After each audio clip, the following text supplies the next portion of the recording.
দেখো, miscarriage very unfortunate, আমার কিছু পেশেন্টের হয়। তো আমি কাউন্সেল করার সময় তাদের অনেকভাবে বোঝানোর চেষ্টা করি। তো যেটা তোমার বুঝতে হবে যে আমরা মিসক্যারেজ কি কারণে হয়। এমব্রিওর কারণে হতে পারে, তোমার ইউটেরাসের কারণে হতে পারে, অথবা তোমার ফিজিক্যাল মেটাবলিক কন্ডিশনের জন্য হতে পারে। যে পেশেন্টরা আমি বলবো যে শর্টকাট সবাই খুঁজতে চেষ্টা করে বা নিজেকে ব্লেম করতে থাকে, আমার কিছু করার জন্য কি মিসক্যারেজ হলো? ফার্স্ট অফ অল, তোমার হাঁটা চলা ওঠা বসার জন্য মিসক্যারেজ হয়নি।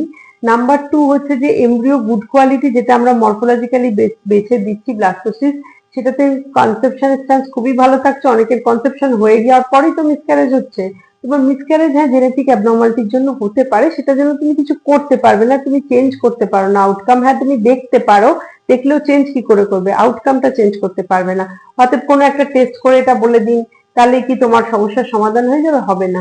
তো যেইখানে তুমি সমস্যার যেটা সমাধান তোমার হাতে আছে, যে তোমার ফিজিক্যাল কন্ডিশন ইমপ্রুভ করো, মেটাবলিক কন্ডিশন ইমপ্রুভ করো। যারা ওবেসিটিতে ভুগছে, বারবার বলছি ওয়েট রিডিউস করে আইডিয়াল ওয়েটে চেষ্টা করো, specially abdominal fat, very bad fat, এইটা কমানোর চেষ্টা করো। যদি ডায়াবেটিস থাকে, ভেরি গুড কন্ট্রোল অফ সুগারের, মানে আমি বলি ফাস্টিং, পিপি, HbA1c, তিনটেই আমার কন্ট্রোল চাই। তারপরে হচ্ছে যাদের প্রেশার আছে, যেমন আজকে এক পেশেন্ট দেখেছি যার প্রেশারের সমস্যায়ও ভোগে উইথ ওবেসিটি।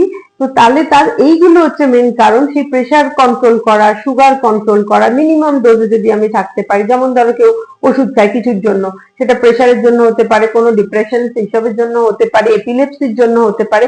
এগুলো তুমি চেঞ্জ করতে, বন্ধ করতে পারবে না, তোমার খেতে হবে।